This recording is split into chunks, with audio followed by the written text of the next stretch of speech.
Elle était une avocate brillante qui n'avait jamais perdu un seul procès. Pourtant, son cabinet l'obligeait à défendre l'un des chefs de la mafia les plus redoutés de Séoul.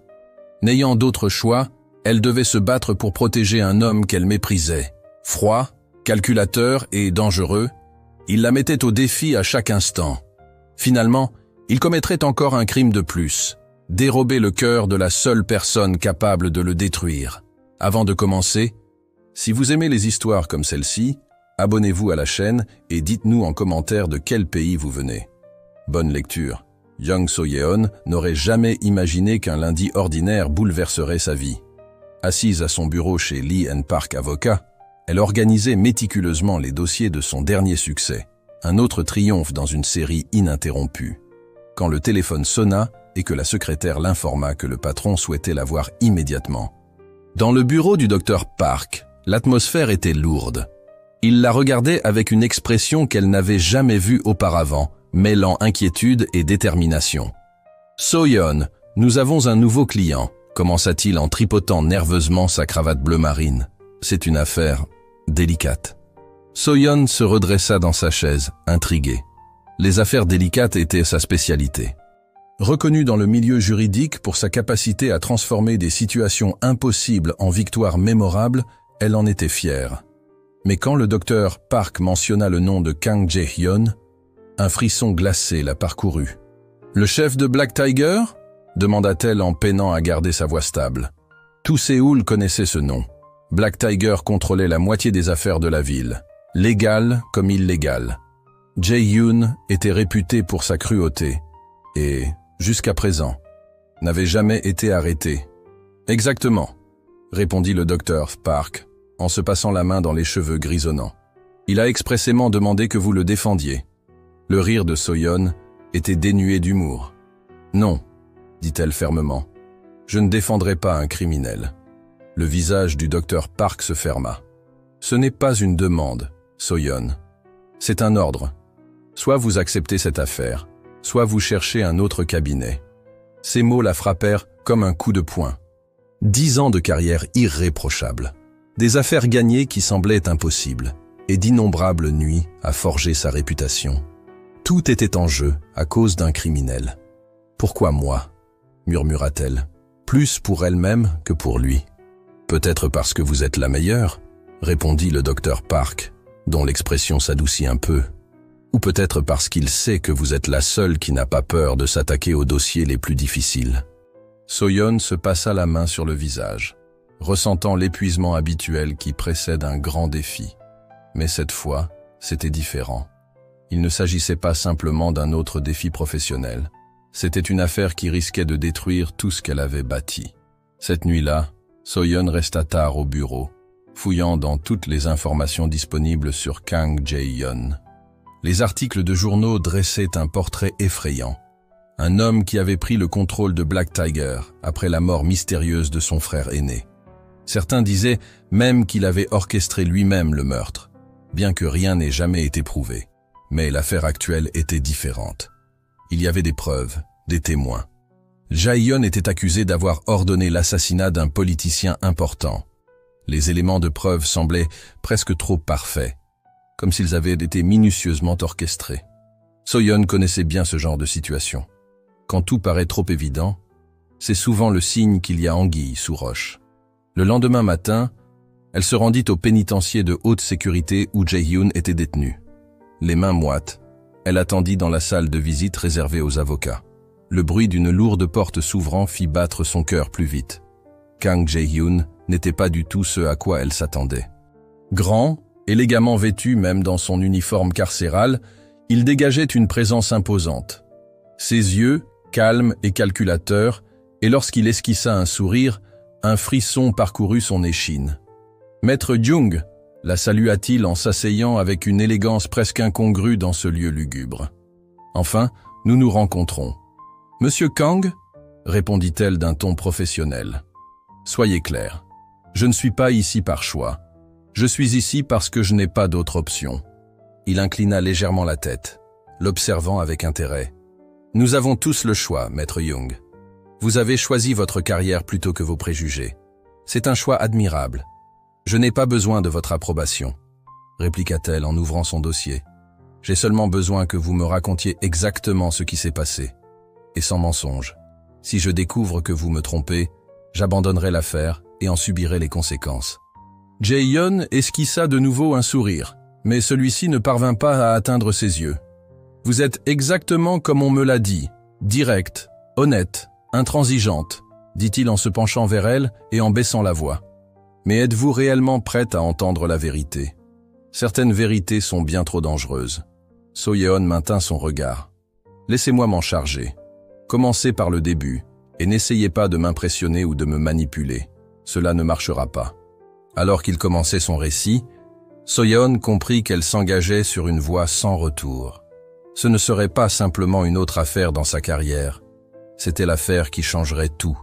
Cette nuit-là, So-yeon parcourut des dossiers à la recherche de la moindre incohérence. Les accusations portées contre Jae-hyun semblaient inattaquables au premier abord. Témoins oculaires, enregistrement de caméras de surveillance et même un enregistrement audio compromettant. Le politicien Kim Min-soo avait été abattu par 3 balles alors qu'il sortait d'un restaurant à Gangnam. Selon l'accusation, il enquêtait sur les liens entre Black Tiger et des sociétés écrans. Pourtant, d'après son expérience, quand tout semble s'emboîter parfaitement, c'est généralement qu'il y a anguille sous roche. Le lendemain, elle retourna au pénitencier, cette fois mieux préparée au jeu psychologique que Jae-hyun allait sans doute tenter.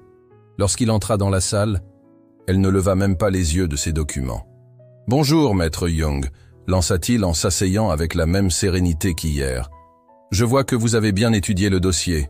53 pages de preuves contre vous, répliqua-t-elle en levant enfin les yeux, toutes pointant vers votre culpabilité. Pourquoi devrais-je croire que vous êtes innocent?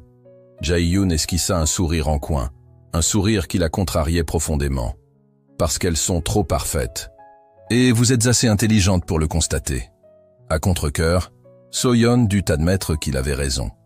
Il y avait quelque chose de louche dans ces preuves. Elles étaient organisées avec une minutie déconcertante, comme si quelqu'un avait fabriqué une histoire sans faille. Dans un véritable crime, tout est chaotique, semé d'incohérences. L'enregistrement audio, dit-elle en désignant un fichier précis, censé vous montrer donnant l'ordre de tuer Kim Min-soo. Mais pourquoi quelqu'un de votre envergure passerait-il un tel ordre par téléphone? Enfin, les bonnes questions, répondit Jae-hyun en se penchant vers elle. Son parfum coûteux, incongru dans l'atmosphère austère de la prison, se fit sentir. Continuez. So-yeon sortit un autre document. Les caméras de surveillance montrent vos hommes sur les lieux du crime.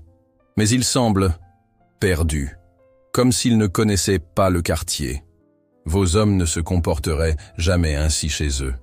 Les yeux de Jae-hyun brillaient d'un intérêt grandissant, tandis qu'il la scrutait, tel un énigme à résoudre. Savez-vous pourquoi j'ai spécifiquement demandé votre intervention, maître Jung?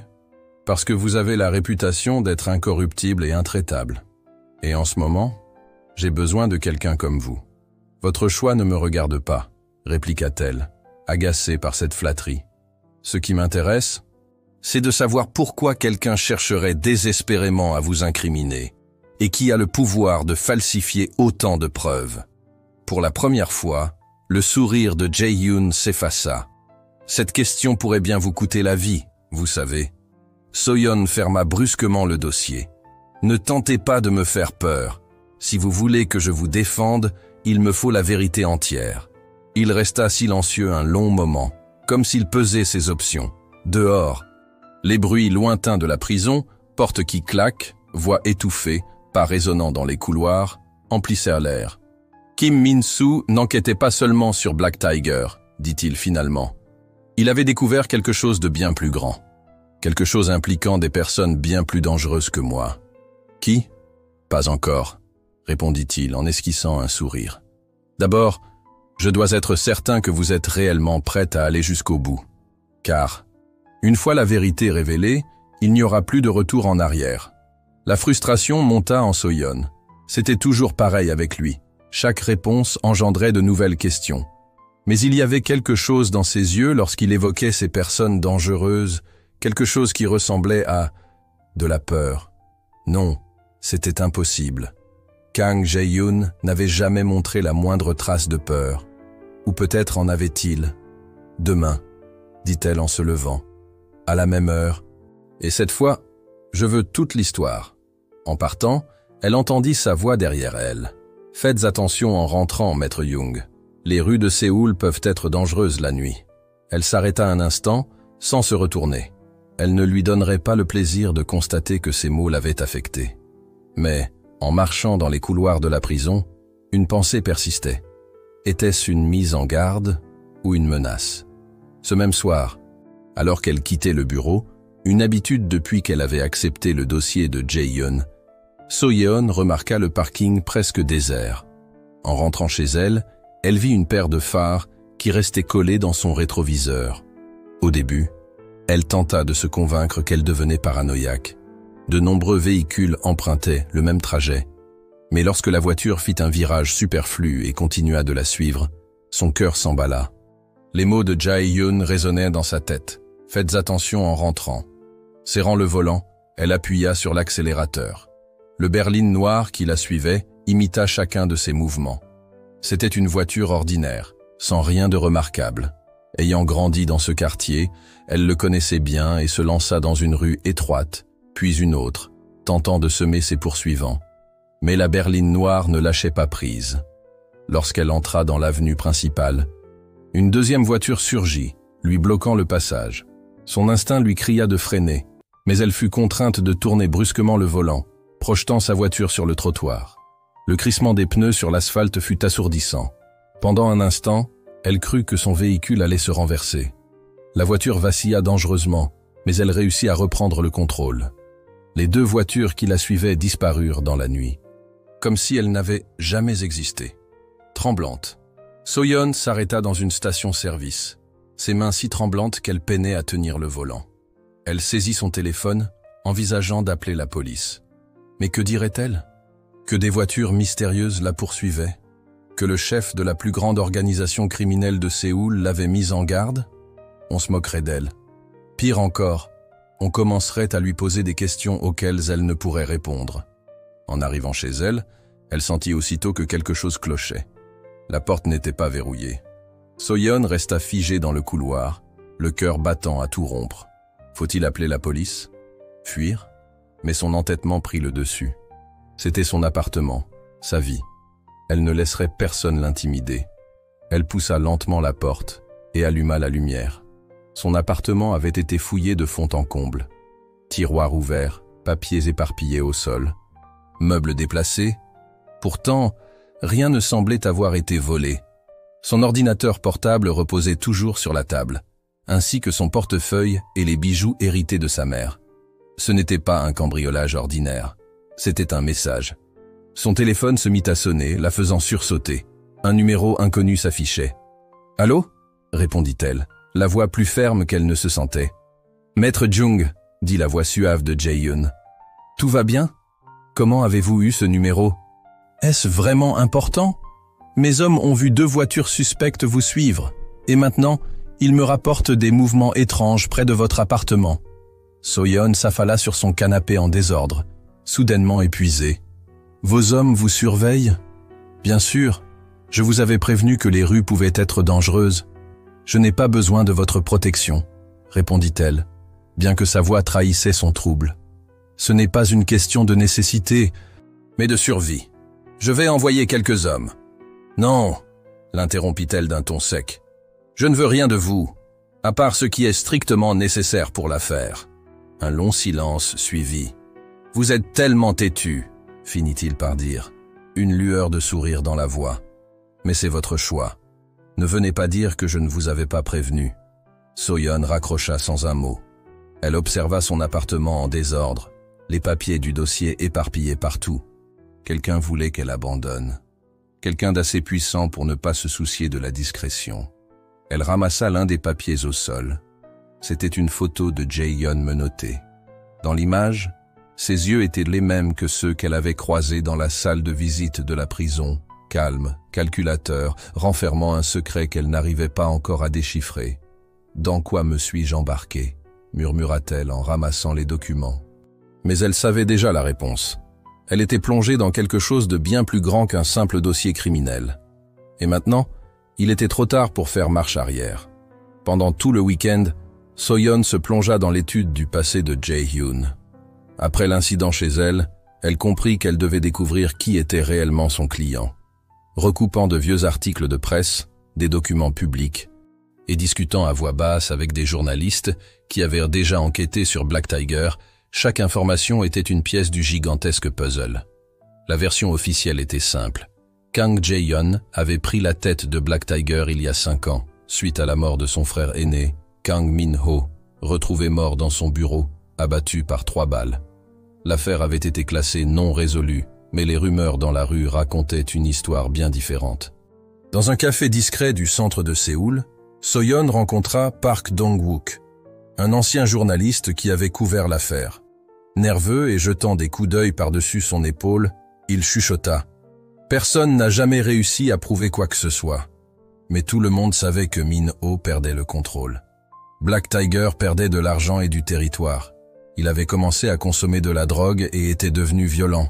« Et Jae-hyun » demanda So-yeon, essayant de garder un ton neutre. Lui, il était tout le contraire de son frère. Calme, maîtrisé, formé à Harvard. Il n'est revenu à Séoul que lorsque tout a commencé à s'effondrer. En 3 mois, Min-ho était mort et Jae-hyun avait tout pris. So-yeon prit quelques notes. Pensez-vous qu'il ait tué son propre frère? Dong-wook laissa échapper un rire sans humour. Pensez? Tout le monde en était convaincu. Mais Jae-hyun est trop malin pour laisser des preuves. Et peut-être était-ce inévitable. Le lendemain matin, So-yeon retourna dans la salle de visite du pénitencier. Cette fois, quand Jae-hyun entra, elle l'observa avec un regard nouveau, cherchant en lui des traces de l'étudiant de Harvard, du frère cadet contraint de réparer le désordre familial. « Vous avez fait vos recherches », dit-il en s'asseyant, remarquant les dossiers étalés sur la table. « Avez-vous trouvé quelque chose d'intéressant ?»« Votre frère », répliqua-t-elle sans détour. « Min-ho, je veux connaître la vérité. » Pour la première fois, le masque de sérénité de Jae-hyun vacilla légèrement, comme si une lueur de tristesse perçait à travers. « Vous vous détournez de l'affaire actuelle, Maître Jung. »« Non, je ne le fais pas. J'ai besoin de comprendre qui vous êtes, ce dont vous êtes capable. » Il se pencha en arrière, les yeux toujours rivés sur les siens. « Et qu'ont révélé vos investigations sur moi? Qu'il vous faut du temps? Que vous êtes calculateur, que vous avez su attendre le moment idéal pour prendre le contrôle de Black Tiger. La vraie question est, attendez-vous également le moment opportun aujourd'hui ?» Jae-hyun sourit, mais cette fois, une tristesse inattendue se refléta dans ses yeux. « Mon frère était un homme bon qui s'est égaré. Je l'aimais. Mais parfois, aimer quelqu'un signifie prendre des décisions douloureuses. L'avez-vous tué? La vérité n'est jamais simple, Maître Jung. » Min-ho détruisait non seulement l'organisation, mais lui-même. Des vies dépendaient de Black Tiger, des employés honnêtes, des familles. J'ai fait ce qui devait être fait. So-yeon sentit un frisson glacé la traverser. Ce n'était pas exactement une confession, mais la manière dont il parlait. Pourquoi me révéler cela? Parce que vous devez comprendre, je ne suis pas un monstre. Mais je ne suis pas innocent non plus. Le monde dans lequel je vis ne permet pas de tels luxes. La vraie question est, êtes-vous prête à défendre quelqu'un comme moi? Elle aurait dû refuser. Elle aurait dû se lever, quitter la salle, abandonner l'affaire et chercher un autre emploi. Mais il y avait dans cette franchise brutale quelque chose qui l'intriguait. Et les menaces déjà reçues ne faisaient que confirmer qu'il y avait bien plus en jeu. « Je ne suis pas ici pour juger votre passé », déclara-t-elle enfin. « Je suis ici pour découvrir la vérité du présent. Et quelque chose me dit que vous êtes utilisé comme un pion dans un jeu bien plus vaste. » Jae-hyun inclina la tête, l'examinant avec une intensité nouvelle. « Peut-être êtes-vous plus dangereuse que je ne l'imaginais, Maître Jung. » Ce soir-là, alors qu'elle révisionnait les enregistrements du dossier pour la énième fois, So-yeon remarqua un détail étrange dans une séquence montrant les prétendus hommes de Jae-hyun sur la scène du crime. L'un d'eux portait une montre particulière, du genre qui s'illumine dans le noir. Le même type de montre qu'elle avait vue au poignet du détective Kim lors du dernier interrogatoire. Ses mains se mirent à trembler tandis qu'elle saisissait son téléphone. Elle devait appeler le détective Kim immédiatement, Mais lorsqu'elle appela le commissariat, la réponse la glaça. Le détective avait été retrouvé mort dans son appartement ce même matin. « Suicide », expliqua un officier d'un ton monotone, comme s'il commentait la météo. Il avait même laissé une lettre confessant sa corruption. So-yeon raccrocha, le ventre noué. Trop de coïncidences. Elle ouvrit un tiroir et en sortit une enveloppe brune qu'elle avait conservée, renfermant d'anciennes photos des affaires du détective Kim, obtenues via un contact dans les archives de la police. En étalant les photos sur la table, un schéma commença à émerger. Le détective Kim apparaissait toujours dans les affaires les plus importantes.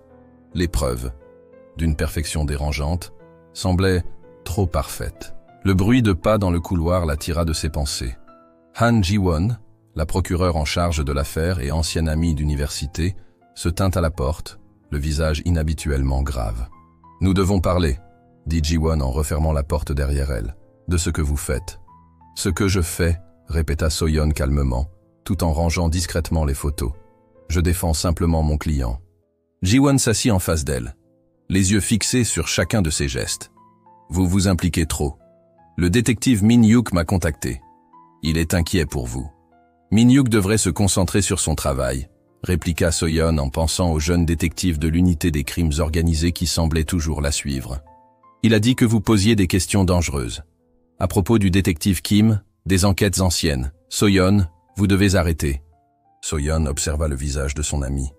Un éclat de peur brillait dans ses yeux. Pourquoi, Ji-won? Pourquoi devrais-je m'arrêter? Que savez-vous? Ji-won se pencha et baissa la voix. Cette affaire n'est pas ce qu'elle paraît. Il y a des forces plus grandes que nous deux, plus grandes que la justice. De quoi parlez-vous? Je dis que votre client, Kang Jae-yeon, n'est pas le problème. Il est peut-être la solution. Le cœur de So-yeon s'accéléra. La solution à quoi? Ji-won ouvrit la bouche pour répondre, mais son téléphone sonna. En voyant le numéro, son visage pâlit. « Je dois y aller », dit-elle brusquement en se levant. À la porte, elle se retourna et dit « So-yeon, fais attention. Tous les monstres ne portent pas l'uniforme de la prison. » Après le départ de Ji-won, So-yeon resta silencieuse, l'esprit en ébullition. Les mots de Jae-yoon résonnaient encore en elle. Certaines vérités sont trop dangereuses. Elle saisit son téléphone et envoya un message à Min-hyuk. « Il faut qu'on parle, à propos du détective Kim. » La réponse fut presque instantanée. Place centrale, dans 21 minutes. En prenant son sac pour partir, So-yeon ne pouvait se défaire de l'impression qu'elle était sur le point de découvrir quelque chose qui changerait tout. La véritable question était-elle prête à en assumer les conséquences?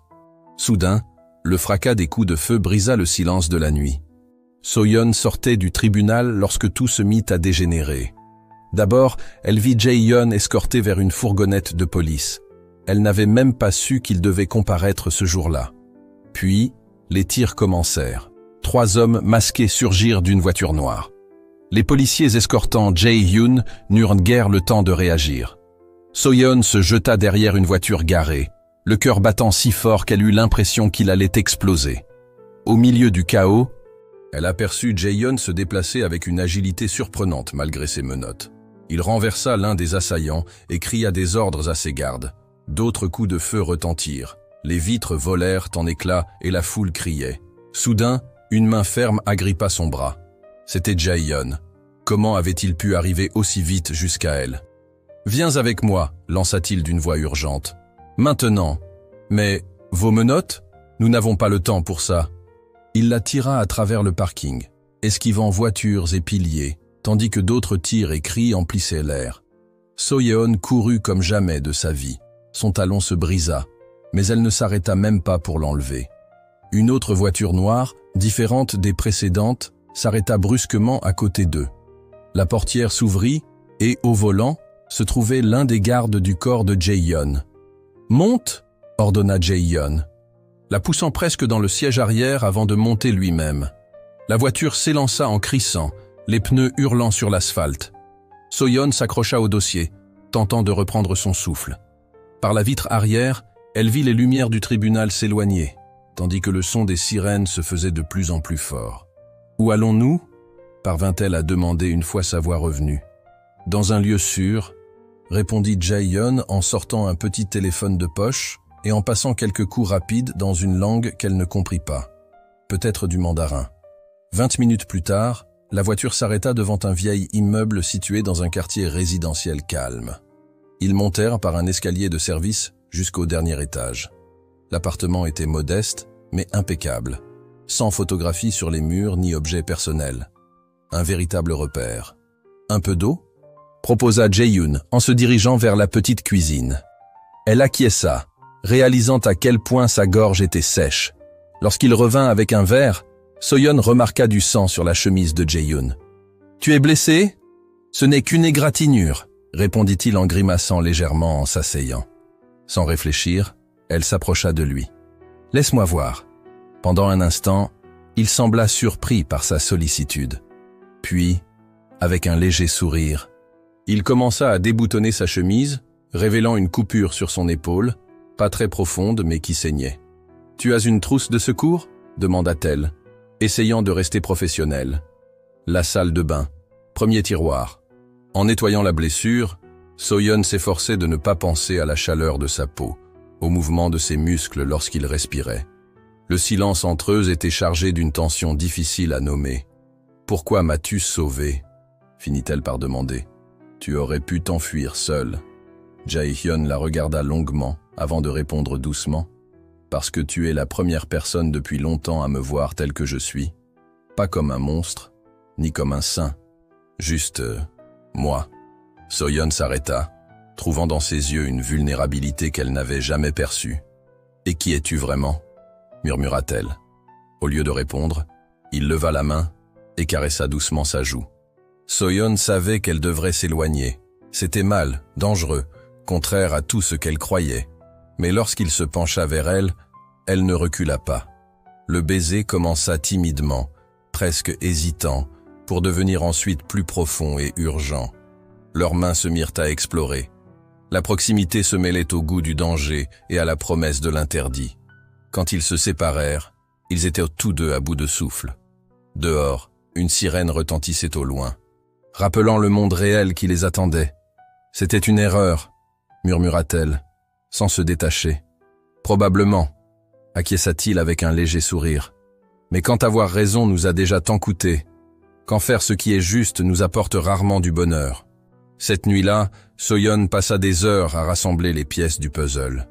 Après le baiser, et après que Jae-yoon l'eut ramené chez elle en toute sécurité, son esprit ne cessait de travailler.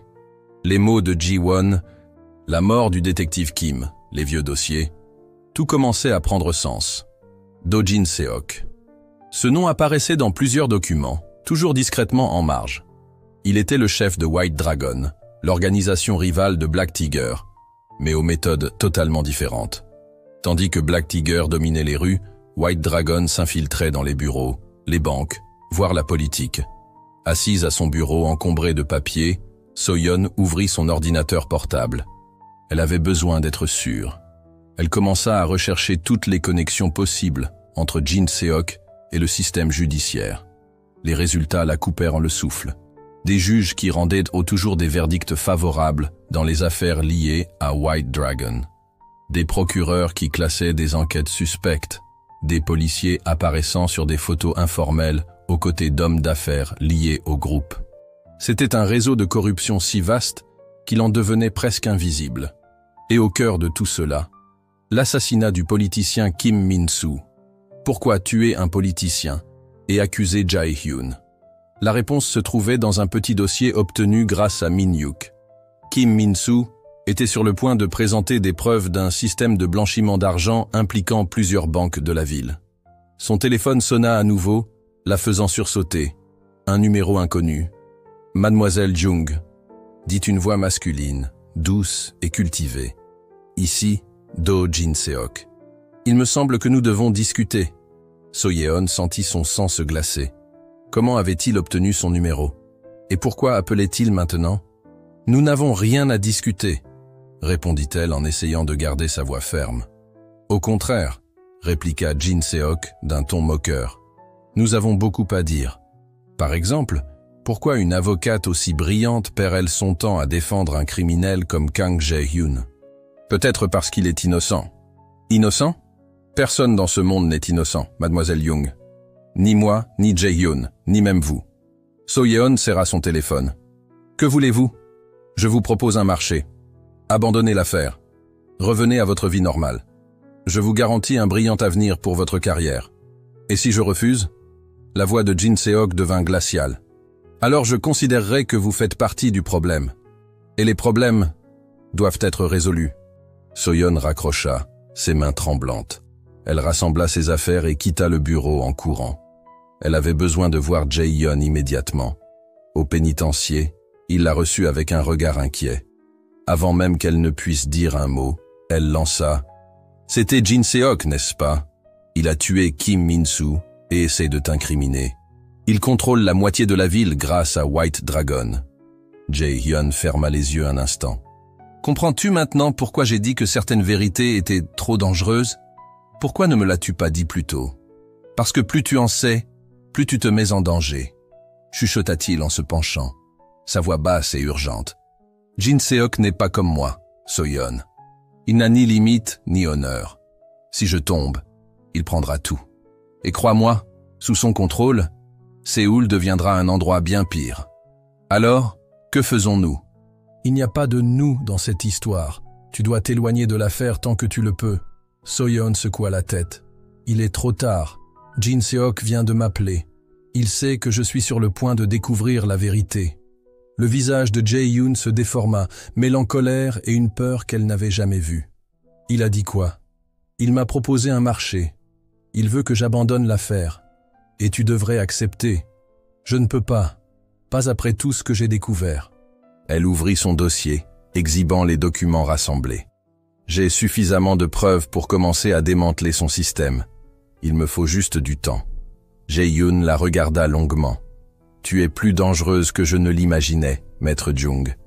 Elle esquissa un sourire amer. J'ai appris du meilleur. So-yeon ne parvint pas à dormir. Chaque fois qu'elle fermait les yeux, elle voyait le visage de Jae-hyun, sentait son toucher, se rappelait de ce baiser défendu. Comment avait-elle pu laisser cela arriver? Elle avait toujours été raisonnable, professionnelle, l'avocate qui ne mêlait jamais travail et vie personnelle. Son téléphone vibra. C'était Min-hyuk. « Il faut qu'on parle », dit-il sans détour. Maintenant. Ils se retrouvèrent dans un petit restaurant de ramen près du commissariat. L'endroit était presque désert à cette heure tardive. Min-hyuk avait l'air de ne pas avoir dormi depuis des jours. « Tu t'embarques dans quelque chose de plus grand que tu ne le penses », commença-t-il en jouant distraitement avec ses baguettes. Jin Seok a des hommes partout, dans la police, dans la justice, même au gouvernement. « Je sais », répondit So-yeon. « C'est pour cela que j'ai besoin de ton aide. » Min-hyuk la regarda fixement. « Mon aide? So-yeon, tu ne comprends pas. Ce n'est pas seulement ta carrière qui est en jeu, c'est ta vie. Et combien de vies seront en danger si Jin Seok continue de régner? Ne sois pas naïve, baissa-t-il la voix. Tu crois vraiment que Jae-hyun est différent? Qu'il est un genre de héros? Il est aussi criminel que Jin Seok. So-yeon sentit ses joues s'empourprer. Tu ne le connais pas. Ah, soupira Min-hyuk en s'appuyant, avec un sourire triste. Alors je sais déjà que tu es tombée amoureuse de lui, n'est-ce pas? Ne dis pas de bêtises, répliqua-t-elle rapidement. Ce n'est pas une question de sentiment, c'est une affaire de justice. Justice? Intervint alors que Ji-won apparaissait à leur table, les faisant sursauter tous les deux. Quel genre de justice cherches-tu, So-yeon? Min-hyuk se leva aussitôt. Je dois y aller, murmura-t-il, laissant quelques billets sur la table avant de partir. Ji-won prit sa place, les yeux fixés sur So-yeon. Tu as changé. Depuis que tu as pris ce dossier, depuis que tu l'as rencontré, je n'ai pas changé. J'ai juste ouvert les yeux. Ouverts au compromis du mal moindre, secoua la tête Ji-won. Ou bien tu ne sais plus distinguer le bien du mal quand il s'agit de lui. So-yeon repoussa son bol de ramen intact. Que veux-tu, Ji-won? T'aider. En tant qu'ami. Penses-tu vraiment pouvoir sauver Kang Jae-hyun? Le changer? Je ne veux pas le changer, répondit-elle, étonnée par sa propre sincérité. Je veux juste connaître la vérité. Ji-won se pencha. Et si la vérité est qu'il est exactement ce que tout le monde dit? Un criminel? Un meurtrier? So-yeon pensa à la manière dont Jae-yoon la regardait, à la façon dont il parlait de son frère, à la manière dont il essayait de la protéger, même depuis la prison. Alors c'est la vérité que je dois accepter. Mais je ne l'abandonnerai pas juste parce que c'est plus facile. L'amour est aveugle, soupira Ji-won en se levant. J'espère seulement que tu t'en rendras compte avant qu'il ne soit trop tard. Seul à la table, So-yeon observa son reflet déformé dans le bouillon de ramen. L'amour? Est-ce vraiment ce qu'elle ressentait? Et si c'était le cas, qu'est-ce que cela disait d'elle, de ses principes, de ses convictions? Son téléphone vibra. Un message de Jae-hyun, envoyé par l'un de ses gardes. Ne fais confiance à personne, même pas à moi. So-yeon esquissa un sourire triste en regardant l'écran. Il était trop tard pour cet avertissement. Elle lui faisait déjà trop confiance, bien plus que ce qu'il serait raisonnable. Maintenant, la question n'était plus de savoir si c'était bien ou mal, mais jusqu'où elle était prête à aller pour cette confiance. Pour lui. De retour dans la salle de visite du pénitencier, So-yeon sentit aussitôt que quelque chose n'allait pas. Jae-hyun semblait différent, plus tendu, plus distant. Avant même qu'elle ne puisse parler, il poussa une enveloppe sur la table. « Qu'est-ce que c'est » demanda-t-elle en la prenant avec précaution. « Ma confession. » So-yeon eut l'impression que le sol s'effondrait sous ses pieds. « De quoi parles-tu »« Je vais plaider coupable, » dit Jae-hyun d'une voix étrangement calme. « Je vais assumer le meurtre de Kim Min-soo et d'autres crimes. »« Non » secoua-t-elle en repoussant l'enveloppe. « Je ne te laisserai pas faire ça. Ce n'est pas ton choix, » se pencha-t-il. Ses yeux plongés dans les siens. Jin-seok prépare quelque chose de grand, quelque chose qui dépasse moi et Black Tiger. Mais il a besoin que je reste occupé, que je continue à lutter dans cette affaire. Alors battons-nous. J'ai des preuves. J'ai des preuves que Jin-seok peut faire disparaître en un clin d'œil, interrompit Jae-hyun, et celle de quiconque essaierait de s'en servir. So-yeon sentit les larmes de colère monter à ses yeux. C'est tout? Tu vas simplement abandonner?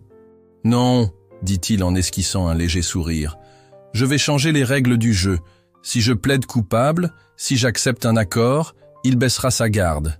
Il pensera avoir gagné. Ce serait du suicide, murmura So-yeon. En prison, tu serais totalement vulnérable. Il a des yeux partout. Voilà pourquoi j'ai besoin que tu me fasses une promesse, poursuivit Jae-hyun, comme si rien ne l'avait interpellé. Promets-moi de t'éloigner. Complètement. Dès que j'aurai signé la confession. Demande à être retiré du dossier. Non.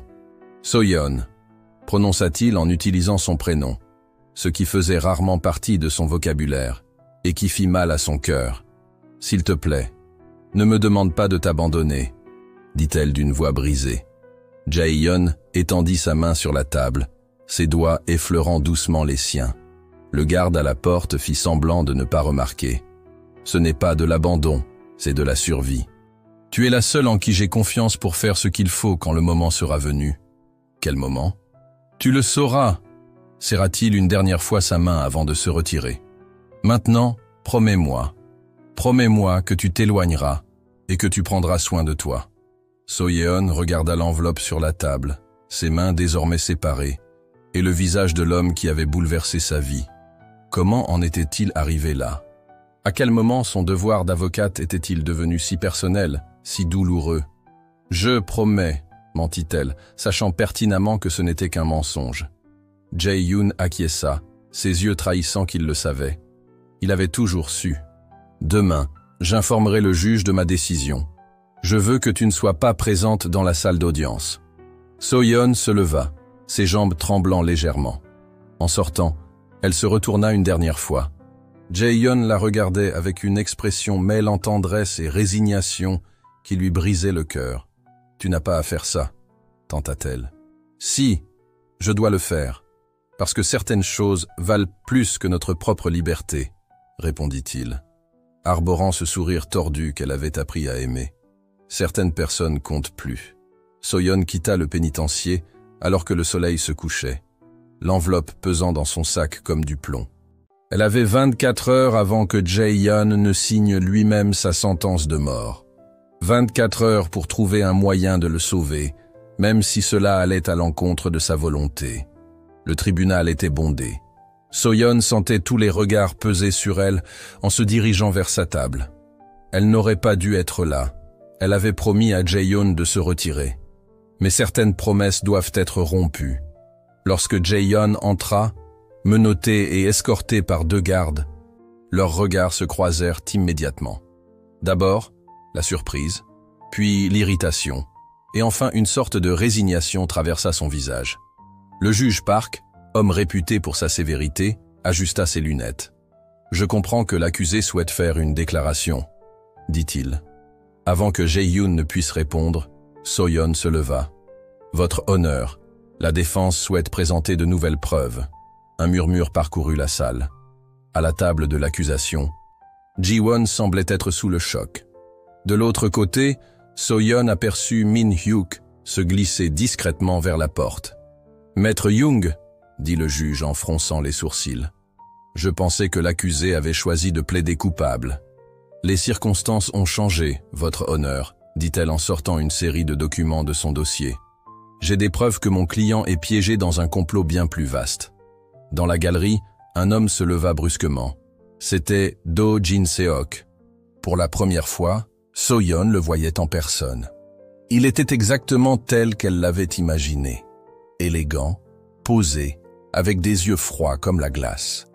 Ces documents révèlent un schéma systématique de corruption, poursuivit So-yeon d'une voix ferme malgré la peur qui lui nouait l'estomac. L'assassinat de Kim Min-soo n'a pas été ordonné par Black Tiger, mais par White Dragon. Après que ce politicien eut découvert un système de blanchiment d'argent impliquant plusieurs membres de la justice. Le tribunal explosa en exclamations. Le juge frappa de son marteau à plusieurs reprises. « Ordre! Ordre dans la salle !» So-yeon aperçut du coin de l'œil Jin-seok faire un léger geste de la main. Aussitôt, plusieurs hommes dans la galerie se levèrent. « Votre honneur !» éleva-t-elle la voix. « J'ai des enregistrements, des documents bancaires, des témoignages. » Soudain, un coup de feu retentit, surprenant tout le monde. Des cris emplirent la salle, tandis que chacun se mettait à se protéger. So-yeon vit Min-hyuk dégainer son arme, criant des ordres à la radio. « So-yeon, baisse-toi !» cria la voix de Jae-yoon. Elle se jeta au sol juste à temps pour éviter un autre tir. En un clin d'œil, Jae-yoon se précipita à ses côtés, la protégeant de son corps. Comment avait-il réussi à se libérer de ses menottes? D'autres coups de feu retentirent. Des vitres se brisèrent. Au loin, le son des sirènes se rapprochait. « Tu es l'avocate la plus têtue que j'ai jamais connue », dit-il avec un sourire crispé. « J'ai appris du meilleur », répondit-elle, tentant d'ignorer la peur qui menaçait de la paralyser. Un mouvement soudain attira son attention. Jin-seok tentait de s'échapper par une porte latérale. Min-hyuk et d'autres policiers se précipitèrent à sa poursuite. « Pars », ordonna Jae-yoon en la poussant derrière une colonne. « Je m'en occupe. » Avant qu'elle ne puisse protester, il se déplaça avec une agilité surprenante, renversant 2 des assaillants. Mais alors, on entendit un coup de feu sec, différent des autres. Jae-yoon chancela, une tache rouge se répandant sur sa chemise. Ses yeux se croisèrent une dernière fois avec ceux de So-yeon avant qu'ils ne s'effondrent. « Non !» cria-t-elle, courant vers lui sans se soucier des balles qui fusaient encore. « N'ose pas me faire ça, imbécile !» Il esquissa un faible sourire, laissa du sang maculer ses lèvres. « Je t'avais dit de ne pas trop t'impliquer. » Puis ses yeux se fermèrent, laissant So-yeon avec le goût amer de la terreur et une prière silencieuse sur les lèvres. Le chaos dans le tribunal dura ce qui sembla être des heures. So-yeon refusa de se séparer de Jae-yoon, pressant la plaie avec ses propres mains et ignorant le sang qui tachait son costume coûteux. Les ambulanciers durent pratiquement la traîner pour pouvoir le soigner. Dehors, la scène ressemblait à un champ de bataille. Voitures de police, ambulances, journalistes se bousculant pour obtenir la meilleure image. Min-hyuk passait en courant à ses côtés, criant des ordres dans sa radio. « Ils l'ont encerclé !» cria Min-hyuk. « Jin-seok est dans le parking souterrain. Ne le laissez pas s'échapper. » So-yeon regarda Jae-yoon être chargé dans l'ambulance, son visage pâle comme du papier. L'un des ambulanciers lui demanda « Est-ce un membre de la famille ?»« Je suis son avocate », répondit-elle automatiquement. « Alors vous ne pouvez pas. Je le suivrai », coupa-t-elle d'un ton tranchant, ne laissant aucune place à la discussion. Et si quelqu'un essaie de m'en empêcher, je poursuivrai ce service jusqu'à la prochaine décennie. Sur le chemin de l'hôpital, elle serra la main de Jae-hyun, froide et immobile. Les ambulanciers travaillaient frénétiquement, échangeant des codes qu'elle ne comprenait pas. Tout ce qu'elle savait, c'est que, pour l'instant, il était encore en vie. Des heures plus tard, lorsqu'on lui permit enfin de lui rendre visite, Jae-hyun était éveillé, faible, pâle, mais avec ses yeux étincelants qu'elle connaissait si bien. « Tu m'as désobéi, » dit-il d'une voix rauque. « Et toi, tu as pris une balle. »« Je pense que nous sommes quittes, » répliqua-t-elle. Il tenta de rire, mais son sourire se transforma en une grimace de douleur. « Jin Se-ok ? Arrêtez, c'est fini. »« Non, » murmura Jae-hyun, fermant brièvement les yeux. « Ce n'est pas fini. Je ne peux pas rester ici, So-yeon. Même si Jin Se-ok est derrière les barreaux, même si nous avons toutes ces preuves, il y a des choses qu'on ne peut pas défaire. De quoi parles-tu ? » Il ouvrit les yeux, la regardant avec une intensité qui fit mal à son cœur. « Je dois disparaître. Repartir de zéro. Ailleurs. Black Tiger, tout doit prendre fin. »« Et moi ?» demanda-t-elle, détestant la petitesse de sa voix. Jae-hyun étendit la main et caressa doucement son visage. « Si j'avais le choix, resterais-tu avec moi ?» So-yeon serra sa main, laissant échapper enfin les larmes longtemps retenues. La réponse se lisait dans ses yeux, dans son cœur, dans chaque fibre de son être. Mais tous deux savaient que certaines décisions ne relevaient pas de leur libre arbitre. Les mois passèrent comme un flou après ce jour fatidique. So-yeon se jeta corps et âme dans son travail, prenant affaire après affaire et consolidant sa réputation déjà exemplaire. Le scandale de White Dragon avait secoué les fondations du système judiciaire. De nouveaux juges furent nommés, des procureurs furent mis en examen, et des policiers corrompus furent évincés. Elle observait tout cela avec un mélange de satisfaction et de mélancolie. Parfois, seule dans son bureau tard dans la nuit, elle se surprenait à chercher du regard un couple d'yeux familiers dans l'ombre. Ji-won avait été promu procureur en chef de la nouvelle task force anticorruption. Min-hyuk dirigeait désormais sa propre unité. La vie suivait son cours, comme toujours. Ce soir-là, So-yeon s'occupait d'un litige commercial, sans grande complication. Pourtant, elle n'arrivait pas à se concentrer. La pluie frappait la fenêtre de son bureau, dessinant des ombres dansantes sur les murs. Sa secrétaire était partie depuis des heures, et le bâtiment n'était animé que par le clapotis incessant de la pluie. En se levant pour préparer un café, ses douleurs dorsales lui rappelaient les longues heures passées assises. C'est alors qu'elle aperçut une enveloppe sur son bureau. Elle était certaine que cette enveloppe n'y avait pas été posée auparavant. Son cœur s'emballa, tandis qu'elle la ramassait, les mains légèrement tremblantes. À l'intérieur, il n'y avait qu'un simple mot. « Je suis toujours là ». So-yeon esquissa un sourire, sentant une chaleur se répandre dans sa poitrine. Aucune signature n'était nécessaire pour deviner qui avait laissé ce mot. Elle s'approcha de la fenêtre et contempla la ville trempée. Quelque part, parmi les lumières et la pluie, il l'observait. Après son passage à l'hôpital, elle n'entendit plus parler de lui. Un jour, comme il l'avait promis, il disparut simplement. Black Tiger se dissout peu à peu, ses territoires se dispersant entre de plus petits groupes. La ville changea, s'adapta et continua d'avancer. Mais parfois, lorsqu'un dossier particulièrement difficile atterrissait sur son bureau, elle trouvait des indices mystérieux qui la guidaient. Lorsque des menaces se faisaient sentir, elle s'évaporait avant qu'elle ne puisse vraiment s'en inquiéter. Et maintenant, cette enveloppe. So-yeon rangea le mot dans un tiroir. Aux côtés d'autres petites reliques de cette époque, des coupures de journaux, la carte de visite tachée de café du détective Kim, une vieille photographie de Jae-hyun avec son frère, découverte lors de l'enquête. Elle attrapa son sac et son manteau, décidant que le travail pouvait attendre jusqu'au lendemain. Devant la porte de son bureau, elle s'arrêta un instant, souriant aux ombres. « Bonne nuit », murmura-t-elle au bâtiment silencieux, convaincue qu'au fond, quelque part, il l'écouterait. La pluie avait diminué en sortant. Les rues mouillées reflétaient les lumières de la ville, comme des miroirs brisés. So-yeon leva les yeux, laissant la fine bruine laver les derniers restes de mélancolie. Le passé ne l'abandonnerait jamais complètement. Il était inscrit dans son âme comme une cicatrice bien guérie. Mais l'avenir était encore en train de s'écrire. Et peut-être, juste peut-être, quelques chapitres surprenants étaient encore à venir.